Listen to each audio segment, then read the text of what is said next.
Spider-Man is a fail. Folks, we need to talk more about this No, Jared, I said I wanted Reports are flying in about an incident. Today is a fine day in New York City.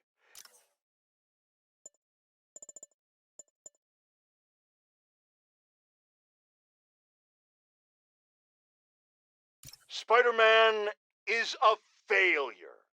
You might think this would make me happy, and to some extent you'd be absolutely right. But today, I am tired. Tired of all the senseless violence continually afflicting our streets, which that masked menace failed to put an end to. He failed to stop Hammerhead and his men, who are now using stolen Sable International weaponry to wreak more havoc than ever. And speaking of Sable, Miss Abuse of Power herself is back in New York, this time aboard some kind of fancy schmancy gunship. Where was that when the city was cowering under the terror inflicted by Martin Lee and Otto Octavius, huh? Collecting dust in a Simcarian warehouse?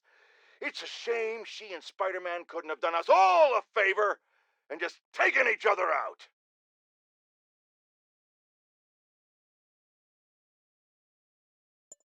Folks, we need to talk more about this live-streaming egomaniac screwball.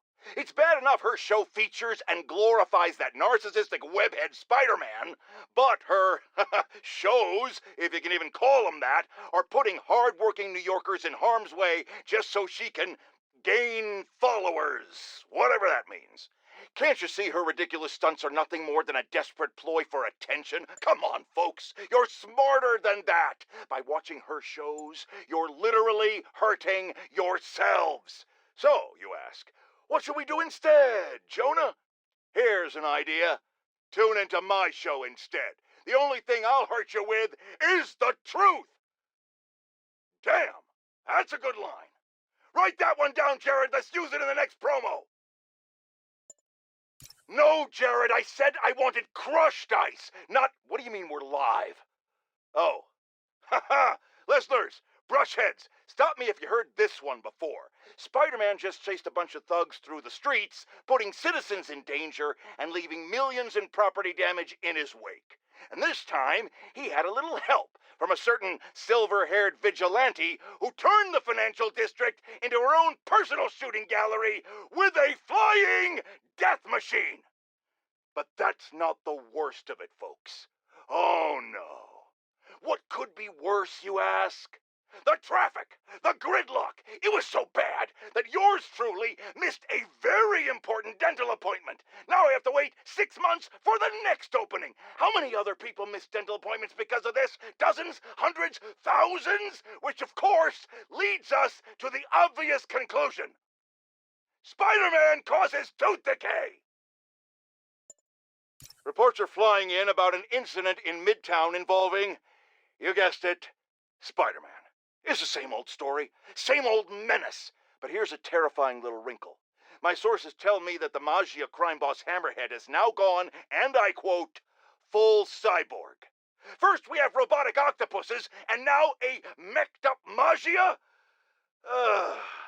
Whatever happened to the good old days when criminals would just put on a dime store mask, stick their finger in their pocket, and try to rob a bank?